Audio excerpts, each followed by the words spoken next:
Sleepy tales from the samurai era. The air is cool, and the light is soft.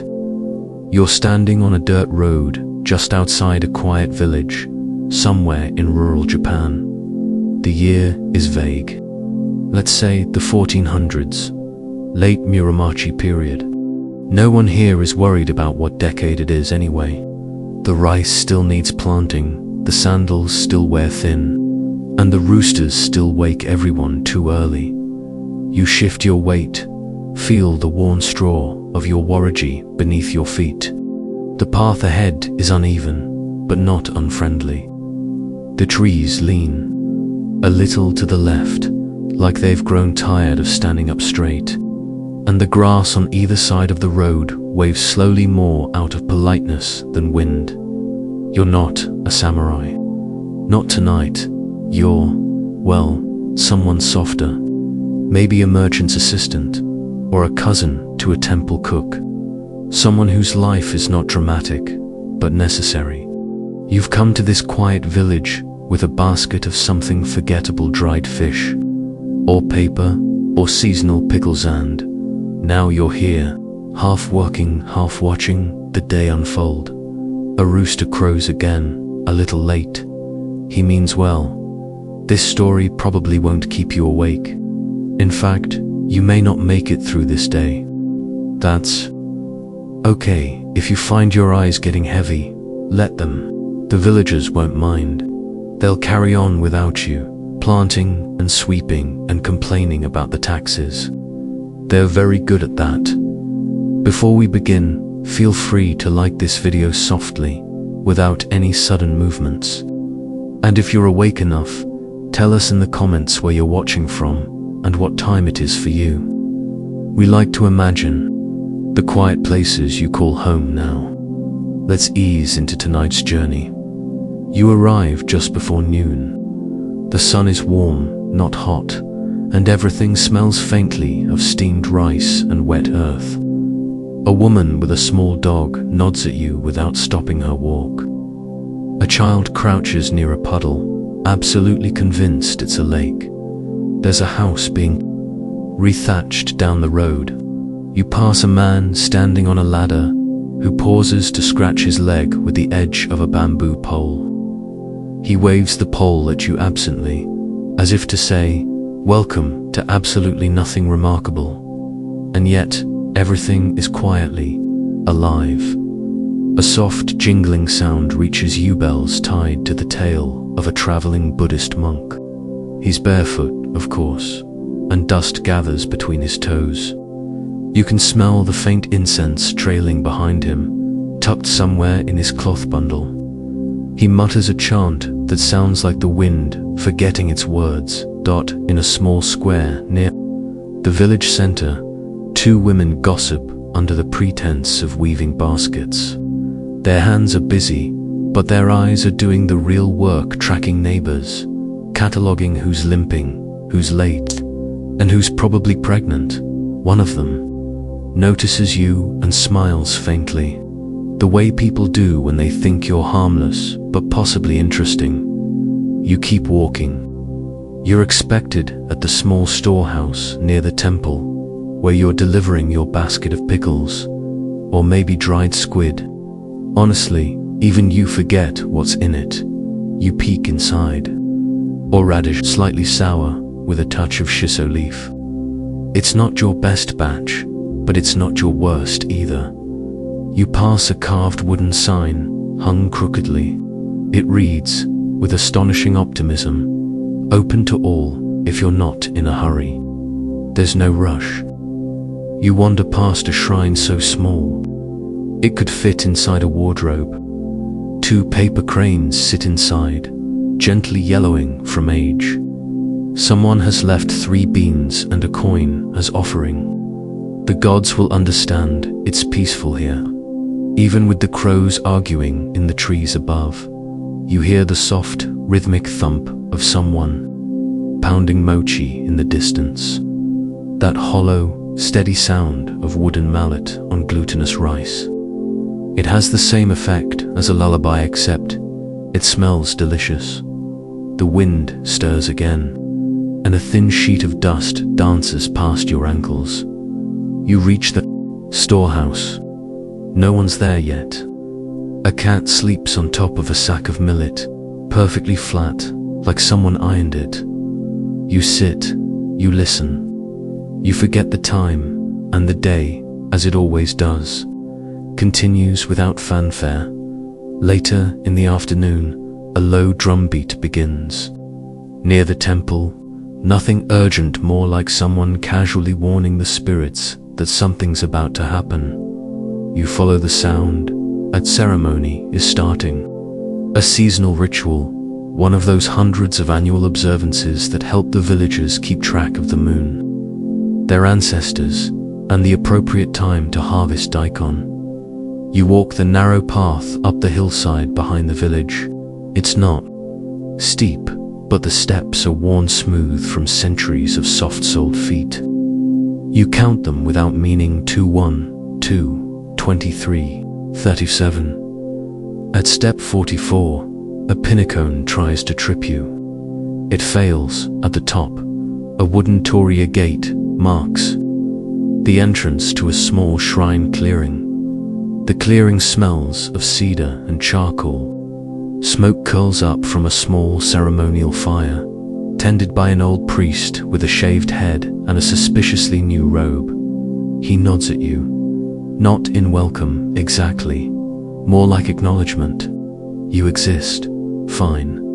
Villagers gather, slowly, with the loose timing of people who trust the ritual to wait for them. One young boy wears a fox mask, even though it's not that kind of festival. He doesn't care. The mask wobbles slightly when he breathes. It's adorable. The priest begins to chant. The words are old, sleepy syllables that drift into the branches above. He shakes a small bell, which sounds exactly like distant glass breaking. Someone behind you sneezes. No one says anything. That sneeze will be discussed later at the BATHOUSE. You sit on a flat stone, still warm from the sun. It presses gently into your thighs, grounding you to the place and the moment. The priest recites a prayer for the health of the rice paddies. Not abundance, necessarily, just enough. That's all they ask for. A harvest that feeds everyone, with a little left for the gods. Now here's your historical fact for tonight. During the Miramachi period, Zen Buddhism subtly shaped these rural rituals, not by replacing the old kami worship, but by softening its edges. A little more quiet reflection, a little less thunder. This ceremony you're watching, it's a blend, a peaceful hybrid of old gods and new philosophies. Like mixing green tea with a little warm sake, probably not officially sanctioned, but gently effective. As the prayer ends, the priest tosses a handful of salt in each direction. The wind takes most of it. Spirits or no spirits, the birds seem pleased. A woman in the crowd hums softly to her baby, who's wrapped in what looks like an old futon cover. The child stares at the fire with the serious expression of someone just beginning to suspect they're alive. Someone hands you a cup of warm barley tea. It tastes faintly like old wood and kindness. You sip slowly. When the ceremony ends, it does so with no announcement. People just begin to drift away. Some bow to the shrine. Others pretend they forgot they were ever watching. You walked back down the steps. The pinnacone is gone. You win this round. The air is cooler now. Shadows stretch longer, like lazy cats. You pass the gossiping women again. They're still there, but now one of them is clearly holding back a juicy detail until the other finishes. Tying her bundle, you smile to yourself. You've delivered your basket. You've watched a ritual. You've sipped your tea. Maybe you're not a samurai, but you've had a full, sleepy day, and it's not over yet. The evening is coming, and with it, bath time. Evening slides in without announcement. The sky fades to a soft indigo, like old silk left too long in the sun. Shadows deepen. Lamps blink awake, one by one, like fireflies remembering their jobs. You follow the scent of smoke and hot water down, a side path worn by generations of tired feet. Bath time in the village is more than routine. It's a social event disguised as hygiene, a place where people pretend not to eavesdrop, where backs are scrubbed, secrets shared, and no one is truly alone. The bathhouse sits beside a narrow stream, its walls made of aged cypress that creaks in the heat. Inside, steam rises in graceful plumes, curling around the beams like it's trying to listen in. The floor is wet and warm beneath your feet. Someone hums a folk song off-key in the corner. You undress slowly, folding your clothes into a neat stack.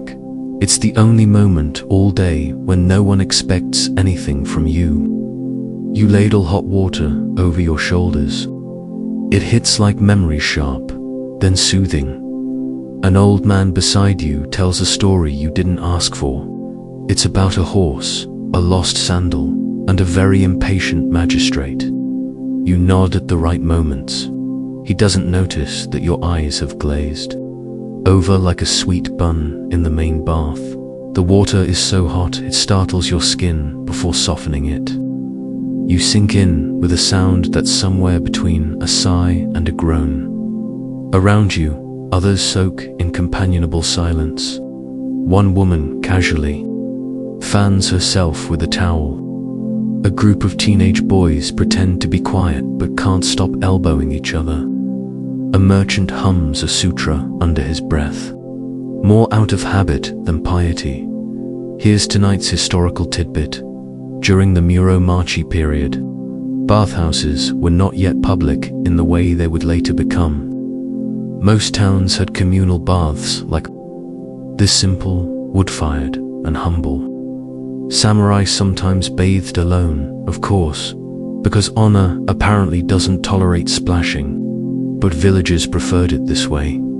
Shared heat, shared stories, shared silence. You lean your head back against the edge. The wood is slick, but warm. Above you, the roof beams cross like old arms resting after a long day. A child cannonballs into the water. Everyone ignores him. Even the water barely reacts. Later, you dry off with a rough towel that smells faintly of sun. You redress slowly, feet still soft from the soak. Someone offers you a pickled plum. It puckers your mouth just enough to make you feel alive again. Outside, the night has fully arrived. Crickets sing their endless round song. A lantern flickers near the temple gate, its paper shade casting gentle shadows shaped like bamboo leaves. You walk slowly through the village now, your footsteps muffled by the dust. Somewhere, someone is pounding rice again. Somewhere else, a woman argues gently with her husband about whether the moon is too bright for sleep. You pause near the edge of a vegetable field, where daikon leaves flutter under the stars like sleepy flags. The air smells of earth and smoke, and something sweet, maybe yuzu, maybe the memory of it. A cat trails you for a few steps, then decides you're not interesting enough to follow. Fair, you reach your host's house, a small structure with a sliding door that wheezes like an old man remembering youth. Inside, there's a futon laid out already, slightly lumpy but promising. Someone has left you a cup of tea, lukewarm now, with a sprig of mint floating in it like a lazy boat. You sit beside it. The lamp flickers. The world is quiet, and the day still isn't quite done. Sleepy as you are, the house has its own rhythm to offer. You listen, the sound of boiling water, the creak of bamboo blinds swaying, the soft click of chopsticks tapping a lacquer bowl. Somewhere in the dark, someone snores in intervals that almost match your heartbeat. You lie back on the futon, but the fabric rustles too loudly, and your thoughts are still walking through the village. That's all right, the night is generous with its time. From outside, a low flute melody rises. Just a villager, maybe 2 houses over, practicing shakuhachi. The song is breathy, imperfect, and beautiful in the way a sigh can be. You think of the boy in the fox mask. You think of the pinnacone on the stairs. You wonder what happened to the half-finished basket those women were weaving. And just as your mind begins to wander too far, you remember the temple bell is about to ring. It doesn't chime like a Western bell, no grand peal, no ringing echo. This one is deep, soft, a low hum that seems to vibrate inside your bones. .gon ... That single quotes it. Just once.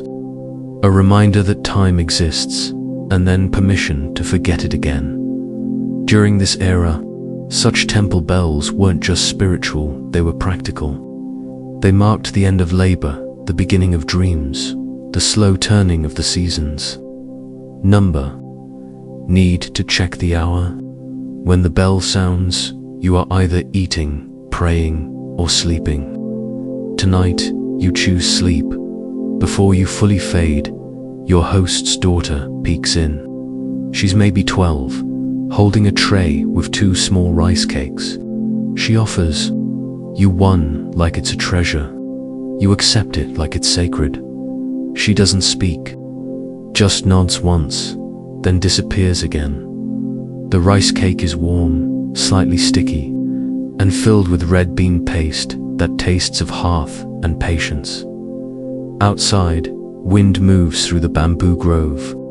It makes that hushed, breathy, rustle-like silk being, folded carefully, like a mother adjusting a blanket without waking her child. You feel your body soften. You feel the stories settle in you, like small stones at the bottom of a calm pond. The lantern flickers once, then steadies, and the village dreams on. By the time the rooster crows again, you're not surprised. He's early or late. You can't tell, and honestly, neither can he. His call isn't urgent, it's more of a suggestion. The sky hasn't even changed color yet. Just a deep, inky blue softening at the edges. Asterisk, you're already awake. But in the way a rock might be awake, aware still, content to stay where you are. The futon holds the shape of your body like it doesn't want to let go. Your hands rest gently on your stomach. Your thoughts drift like smoke curling through an open window. Asterisk, you hear movements, slow, deliberate. Someone in the kitchen is grinding barley. Not for anything fancy, just breakfast. You smell miso, roasted fish, the quiet confidence of rice steaming. A meal for function, not flair. Enough to face another unremarkable, perfect day. Asterisk, outside. The villagers stir. One man stretches dramatically in the road like he's the only person who's ever been sore. A woman walks past carrying a basket of laundry, still steaming from the bathhouse fire she used to boil it. A dog barks once, then changes its mind. Asterisk, you sit up. The floor is cool under your feet. There's dust in the corner, of course there is. The house is over 100 years old, even in its own time. Asterisk, you step out onto the veranda. The sky is lighter now, blushing faintly. Mist hangs low over the fields. You watch it drift between rows of greens and roots like an old ghost that forgot what it was haunting. A soft voice greets you, your host, already sweeping the path. She says your name like it's part of the morning. You say nothing, just bow lightly, letting your smile finish the conversation. And here's your final historical detail. Most peasants in this era, farmers, traders, monks, and cooks, didn't think of themselves as living in history. Their lives weren't stories, they were habits, breath and rhythm, a quiet stacking of days. The grandeur of the samurai was real, sure, but it wasn't present. Not here. Here, the rhythm of labor and ritual was the true spine of Japan. A temple bell, a shared bath, a warm rice cake, that's what held the world together.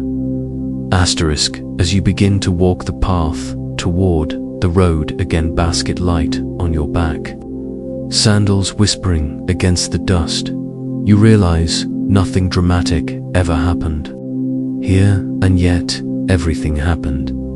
You pass the old shrine. Someone's left a new offering, 3 tiny persimmons, carefully arranged as if the gods had very small appetites. The crows ignore them. They're too busy chasing each other above the rooftops.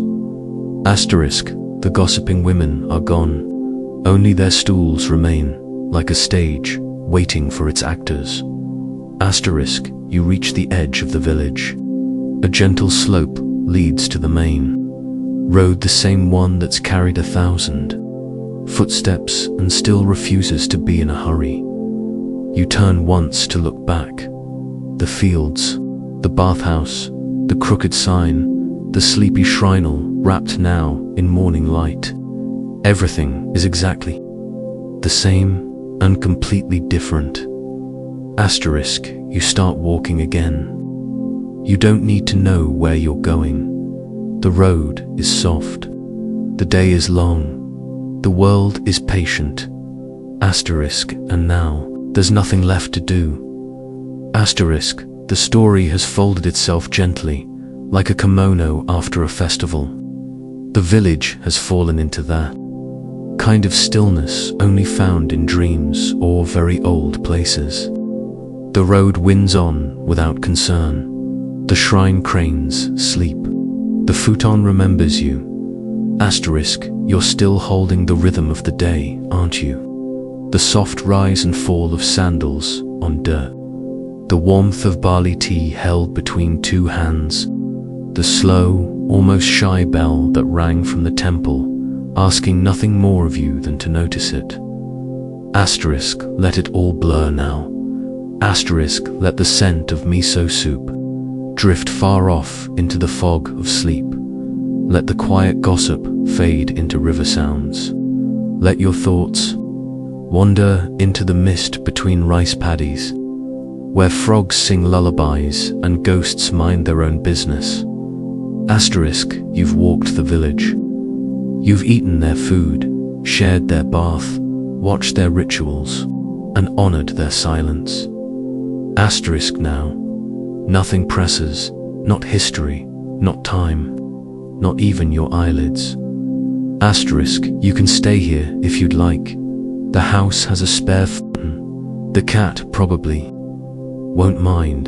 The tea is still warm. Asterisk, or, if you prefer, you can drift away from this place, like steam rising over cedarwood, like salt on the wind, like a pinnacone forgotten on an old step.